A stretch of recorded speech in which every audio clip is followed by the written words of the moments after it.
Hi everyone, it's Easter Saturday, which means we're one day away from our best day of the year, Easter Sunday, when we celebrate and glorify in the resurrection of the Almighty Jesus Christ.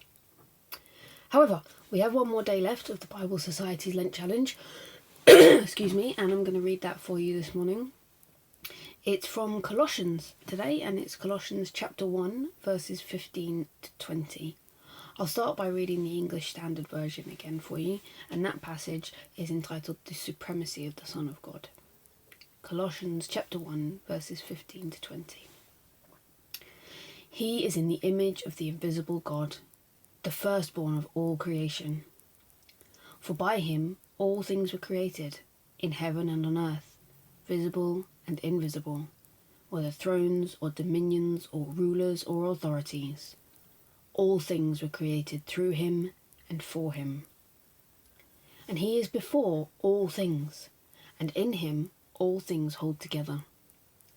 And he is the head of the body, the church.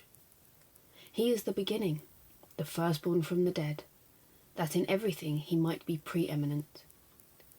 For in him all the fullness of God was pleased to dwell, and through him to reconcile to himself all things, whether on earth or in heaven, making peace by the blood of his cross.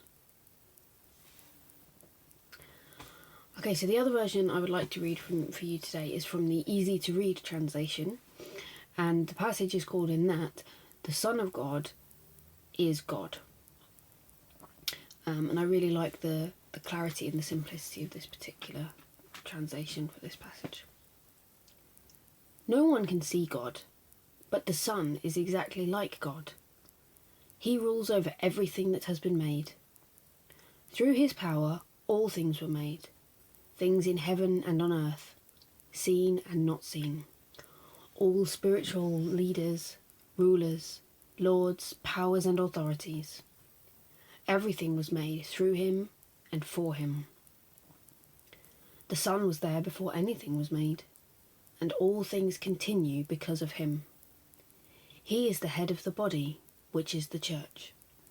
He is the beginning of everything else, and he is the first among all who will be raised from death. So in everything, he is most important. God was pleased for all of himself to live in the Son, and through him, God was happy to bring all things back to himself again, things on earth and things in heaven. God made peace by using the blood sacrifice of his Son on the cross. This passage is a really great summary of vast chunks of the story of our salvation through Christ. And one of the great bits that I like in here is where the talk is of Jesus as the first to be raised from death. And it's a great comment on, and it really cements the idea of Jesus as both God and man. So he's God because he is able to be raised from the dead and bring things to life. But he's one of us because he is listed as the first of all who will be raised from death. So we join in that inheritance, that resurrection through Jesus and through Jesus alone. He was the first and he is equal with God. But between them they chose to allow us a share in that resurrection, the ability to reconcile ourselves with God through Jesus' sacrifice. And I just think that's a really powerful message. You know, he was with God when everything was created, and he helped to maintain that creation. And then he spilled his blood to save that creation. I really hope that even just hearing the verses, if not listening to any of the other babble, has been of some use to you this week, and that you find some blessing through it. Tomorrow, as I say, is Easter Sunday, and we will be going live on Facebook at 11 o'clock with some thoughts about that most wonderful day.